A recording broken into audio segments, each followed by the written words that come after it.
så var Claus faktisk oppe hos mig på Kokkedal Breddedsskole i sidste uge, så sent som. Og så siger han til mig, der er så meget, jeg gerne vil sige til Mette-pigen. Efter alle disse mange fyringssæsoner, vi har haft sammen, så jeg kan ikke få det over mine læber.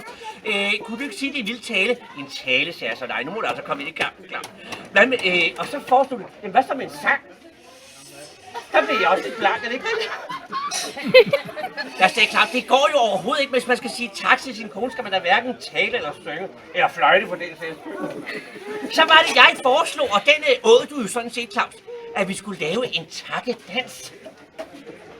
Og jeg mener, Claus, faktisk ikke, at vi rigtig blev færdige med slutningen. Eller, hvad? Nej, vi går direkte til benet, eller til stålet. Og så opfører vi det, som havde arbejdstitlen Svangens død. Altså, jeg sagde